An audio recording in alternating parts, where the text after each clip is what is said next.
வணக்கம் நண்பர்களே. இந்த இடத்துக்கு தான் நான் நிறைய நாளாக வரணும்னு நினச்சிட்டு இருந்தேன். ஏன்னா நான் சின்ன பிள்ளையில படிக்கும்போது இங்கே ஒரே ஒரு தடவை வந்திருக்கேன்.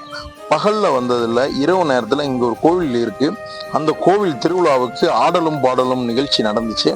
அந்த நிகழ்ச்சியை பார்க்குறதுக்காண்டி சின்ன பிள்ளையில வந்தேன். சரி, இந்த பக்கம் பல வருஷங்கள் ஆச்சு, சரி இந்த பக்கம் போகலாம் அப்படின்னு சொல்லிட்டு. அப்போ பார்த்தீங்கன்னா ரோட் ஃபெசிலிட்டி, வண்டி ஃபெசிலிட்டிலாம் இருக்காது. நாங்கள் இருந்த ஏரியாவிலேருந்து இந்த இடத்துக்கு வரணும்னா நடந்துதான் வரணும். இப்போ பார்த்தீங்கன்னா ஜம்முன்னு ரோடெல்லாம் போட்டு வச்சுருக்காங்க. இந்த ஏரியாவுக்கு பார்த்தீங்கன்னா கம்பத்துல இருந்தே பஸ் இருக்கு.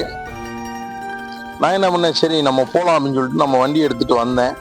இந்த இடத்துக்கு ஏன் நான் வரணும் அப்படின்னு நினைப்பேன்னா, இந்த இடத்துல பார்த்தீங்கன்னா சென்டரில் ஒரு பெரிய குளம் இருக்கும், சுற்றி வீடுகளாக இருக்கும். அது பார்க்குறதுக்கே ரொம்பவே அழகாக இருக்கும். இதே கூகுள் மேப்பில் கூட நீங்கள் டாப் வியூவில் பார்த்தீங்கன்னா சூப்பராக இருக்கும். உண்மையிலேயே அதுக்காண்டி தான் இந்த இடத்துக்கே நான் வந்தேன். சரி, கண்டிப்பாக அங்கே போகணும். இந்த இடம் நம்ம சின்ன பிள்ளையில பார்த்ததுக்கும் இப்போ இருக்கிறதுக்கும் எப்படி இருக்குது அப்படின்னு பார்க்கலான்னு வந்தேன்.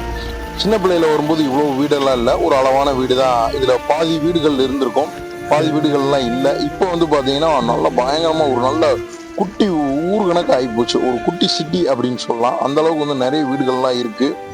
இதோட மெயின் அட்ராக்ஷனே பார்த்தீங்கன்னா இந்த ஊருக்கு நடுவில் இருக்கிற இந்த குளம் தான். கண்டிப்பாக சொல்லணும்னா இந்த குளத்தை பார்க்கறதுக்காண்டி தான் நான் பல நாட்களுக்கு பிறகு கிளம்பி வந்திருக்கேன். இந்த இடத்தோட பேர் பார்த்தீங்கன்னா கருவா குளம்.